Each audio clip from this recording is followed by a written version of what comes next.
What's up, y'all? So, CBR earlier this year, I didn't even see this article until the other day, put out this article, and y'all know how much I can't stand these people and their articles. Is Goku the real villain of Dragon Ball Super? In Dragon Ball Super, Goku can hardly be called the Saiyan of the universe, especially considering he's the one constantly putting it in danger. Well, first of all, oh, Savior of the universe. Okay, I thought I said Saiyan, I misread that. Okay, so this is a take that I've seen in the Dragon Ball fandom going on since Super was on the air. And there's a meme that goes around that many of you probably have seen that says Dragon Ball fans can't read. And I don't really get offended at that meme because there's truth in jest.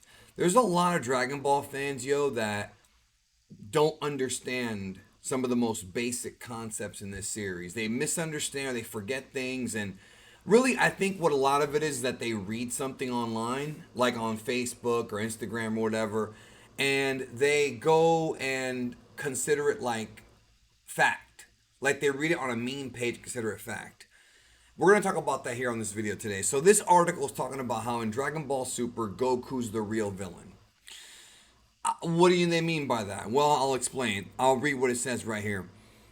Um, he talks about, it says here, Dragon Ball Super has seen its fair share of villains, including a god of destruction who sought out Goku for a fight, an evil space emperor who escaped hell to exact revenge on Goku, a disgruntled Kai who met Goku and decided to steal his body and use it to purge all life from the cosmos. There was even, at Goku's request, a multi-universal tournament in which losing universes were destroyed. Looking back, it's clear that during its 131 episode run, Dragon Ball Super has only had one villain the entire time, Goku.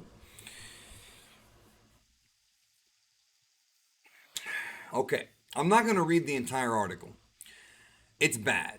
But it talks about how, like right here, in the Cell Saga, Goku sacrifices his life to save the world, but opts to remain dead rather than be revived by the Dragon Balls because he wisely knows that he's indirectly responsible for the recent string of attacks on Earth. That is true. Goku chose not to come back to life in the Cell Saga because he blamed the creation of Cell and the androids on himself because Dr. Garo, or Jiro in the dub, created them as a means of revenge towards Goku for what he did when he was a kid when he destroyed the Red Ribbon Army. That all makes sense. Plus, Frieza coming to Earth was him trying to get revenge on Goku. But this writer, Ryan McCarthy, goes on to write, this time around, Goku is directly responsible for most of the threats with his selfish obsession with fighting strong opponents. So that's one of the most moronic things I have ever read. I wonder, the thing about these articles, guys, and I've talked about them before, is you can write whatever bullshit you want to. Like, as long as you have a certain number of paragraphs and a certain number of pictures in these articles for search engine optimization, CBR, Screen Rant, comicbook.com, whatever the websites are, they will pay you to write crap. I don't even think they proofread these things. It's crap. Like, the reason why I do these debunks is because people who write these either don't pay attention, don't read, or they go to the fucking like meme pages and take it as fact. There's a lot of stupid ass opinions out there about Dragon Ball, and this is one of them right here. I'm going to explain. First of all, the idea that Goku's directly responsible. When Beerus came to Earth, he had a dream about fighting the Super Saiyan God. Goku had no idea what that was. He's not directly responsible. Now he found out and he became Super Saiyan God, but he had no idea. When Frieza was resurrected, it was because Sorbet and Tagoma brought him back to life. Goku had no idea they existed. He's out for revenge, yes. That's not directly Goku's fault. It's not. Goku didn't bring him on Earth. Universe 6 and 7, not Goku's fault. That's between Beerus and Champa. Goku Black. Goku Black was Zamasu taking Goku's body from another timeline. And in this article, this really crappy article, he blames Goku for the fact that Zamasu took his body to become Goku Black because Goku wanted strong opponents. That's not what happened. Zamasu went to another timeline, found Goku, killed Chi-Chi and Goten, and took his body after he made the wish to Super Dragon Balls. That's not Goku's fault. Goku didn't give Zamasu the Super Dragon Balls. Like, that's not what happened. Goku existing may have been the catalyst for Zamasu to hate him, but Goku did not directly make him do that. It's stupid. It's fucking dumb. Then moving on from there, Hit coming to Earth or whatever, fighting Goku and that filler stuff, that wasn't Goku's fault. This guy's saying that Goku is directly responsible. Now, the big one right here is he talks about how Goku forfeited the Universe 6-7 tournament, that Earth almost got transported to Universe 6. But if Earth would have gone to Universe 6, it wouldn't have gotten destroyed. Nothing would have happened to it. The stakes weren't even that high. I know tons of fans that were saying that that arc didn't really have high stakes. That's one thing. But the one point that I see being brought up constantly in the fandom is the Tournament of Power. Let me get to it. Okay. This is what he writes in the article. I'm going to read this to y'all. He writes, last but not least, Goku is solely to blame. Read that word, solely to blame for the Tournament of Power, which resulted in the, albeit temporary, destruction of 7 other universes. Even though the elimination of the losing universes wasn't Goku's idea, it never would have happened if he didn't have reminded Zeno in the first place, as the Child King of reality had completely forgotten about the tournament.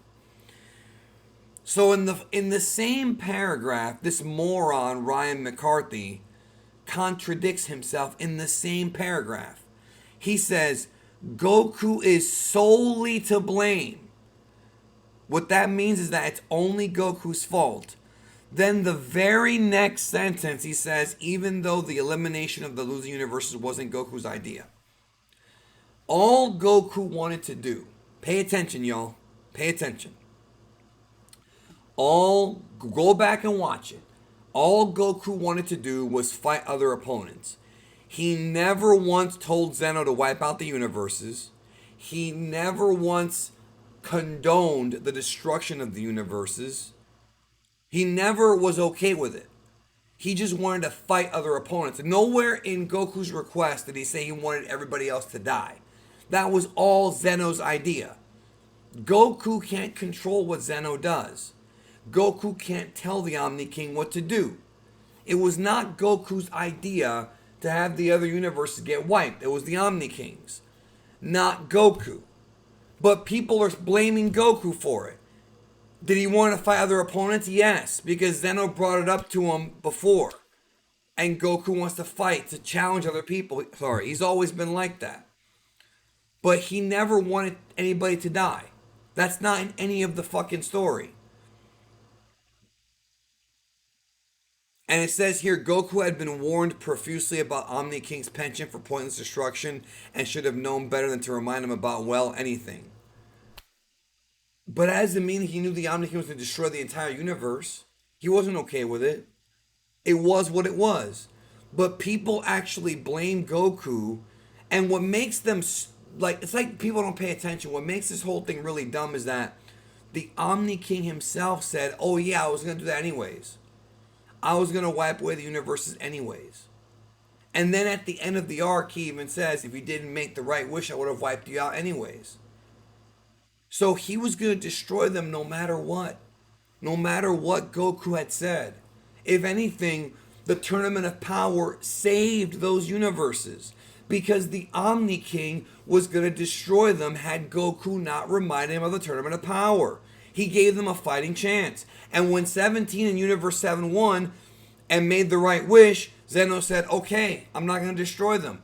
If anything, Goku saved the multiverse. I don't understand how people don't understand that. It's like they pick and choose what they want to hear. It's like the video I made the other day about misunderstanding Dragon Ball. People pick and choose what they want to make their arguments without looking at the full context of the story.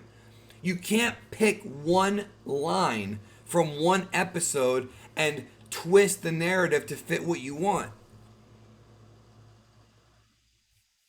And then he talks about how Goku has to rely on someone else to clean up the mess he's made, getting bailed out one last time by Android 17's wish to resurrect the destroyed universes. Dude, what does that have to do with Goku getting bailed out? If you want to talk about Goku getting bailed out, Goku has been bailed out multiple times in the series. When he fought Piccolo, Demon King Piccolo, if Tien was not there to pick Goku up from the big crater explosion, he would have died. When he fought Vegeta, remember, it took Krillin, Yajirobe, and Gohan to get Vegeta away. Goku would have lost to Grade 8 Vegeta. He beat Frieza, fair and square. Against Cell, Gohan had to be the one to beat him. And against Majin Buu, he had to have the help of Vegeta, Fat Buu, and Mr. Satan.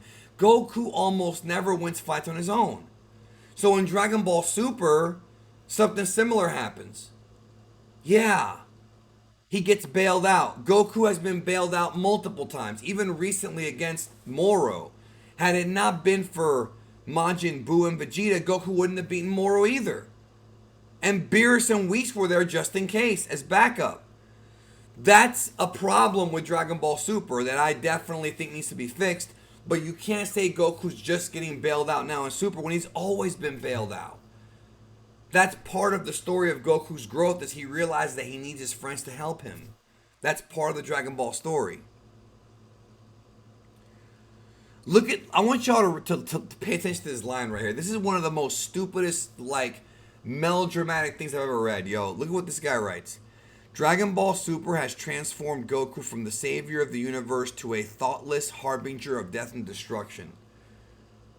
This motherfucker with a straight face, or so I think it was a straight face, this man wrote, and I don't know this guy from Adam, but I'm saying this is bad writing. He says, Dragon Ball Super has transformed Goku from the savior of the universe to a thoughtless harbinger of death and destruction. I'm sorry, but when I think about Goku, death and destruction are not the first things that come to mind, yo.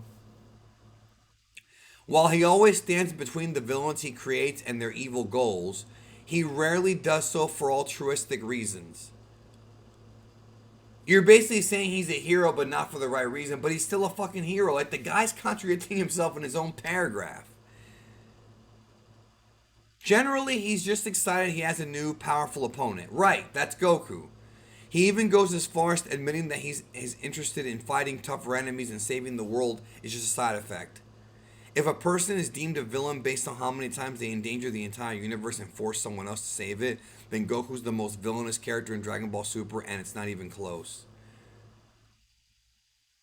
It's like they don't even know what a villain is, bro. Is Goku a traditional hero? Of course not. He's not Captain America. He's not Superman. It doesn't take a fucking brain surgeon to figure out that Goku's a totally different kind of hero. But he is a hero. Go back and read the manga. Even in Super.